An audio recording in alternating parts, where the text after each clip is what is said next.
Il est 7h11, c'est le moment d'ouvrir notre fenêtre sur l'étranger. Et direction Londres, où nous attend Claire Vérov. Bonjour Claire, on en a parlé dans les journaux. Boris Johnson a été au cœur de l'actualité chez vous cette semaine pour son Partygate pendant le confinement, mais aussi pour un accord très controversé signé avec le Rwanda. Expliquez-nous de quoi il s'agit. Bonjour Maya, eh bien c'est la dernière solution trouvée par le gouvernement britannique, envoyer les demandeurs d'asile au Rwanda. Depuis plusieurs années, le Royaume-Uni fait face à des arrivées illégales de migrants de plus en plus nombreuses, 5000 rien que depuis le début de l'année.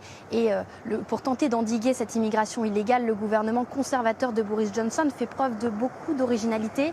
Dans les derniers mois ont été tour à tour évoquées l'idée de repousser les embarcations vers les côtes françaises ou encore d'installer des pompes en pleine mer pour créer des vagues artificielles et rendre les traversées plus difficiles. Cette fois, c'est cet accord qui a été trouvé avec le gouvernement rwandais pour envoyer les réfugiés à des milliers de kilomètres. Voyez ce reportage réalisé avec Charline Madini. Des canots pneumatiques remplis de réfugiés, les mains levées, soulagés de gagner les côtes britanniques. Ces images sont devenues quotidiennes au Royaume-Uni, insupportables pour Londres. La solution, le gouvernement britannique est allé la chercher à 6000 km de là, au Rwanda. C'est dans ce pays d'Afrique de l'Est désormais que seront envoyés les demandeurs d'asile. Nos équipes ont mis en place des infrastructures ici. Je le répète, nous apportons une expertise technique en la matière. Nous investissons dans cette relation avec le Rwanda. C'est dans ces anciennes auberges de jeunesse que seront hébergés les migrants illégaux pendant le traitement de leur demande d'asile. S'ils obtiennent le statut de réfugiés, ce sera pour rester au Rwanda. Un accord inédit qui choque ces Londoniens. Ces gens ont déjà suffisamment souffert.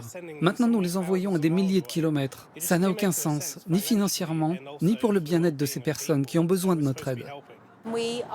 Nous sommes un pays riche, nous devrions partager ces richesses. Si le projet est appliqué, le Royaume-Uni n'accueillera plus aucun demandeur d'asile, contrairement aux conventions internationales. Une erreur selon cette avocate.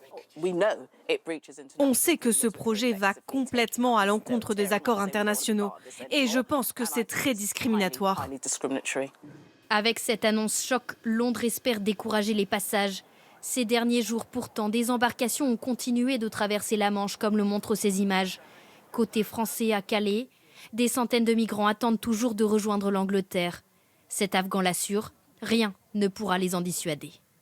Nous devons y aller coûte que coûte. Nous ne pouvons pas rester en France. Nous ne connaissons personne ici. Nous pensons tous à notre avenir, en Angleterre. L'an dernier, plus de 28 000 migrants ont traversé la Manche de manière illégale. Claire, quelles ont été les réactions après cette annonce ?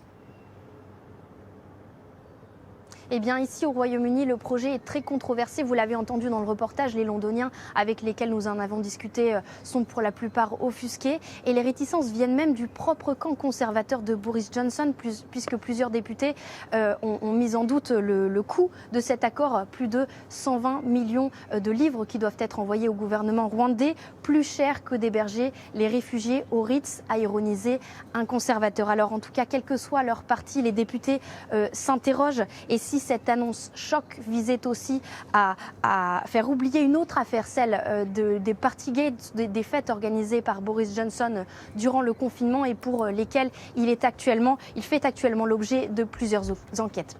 Merci beaucoup Claire. Claire Vérov.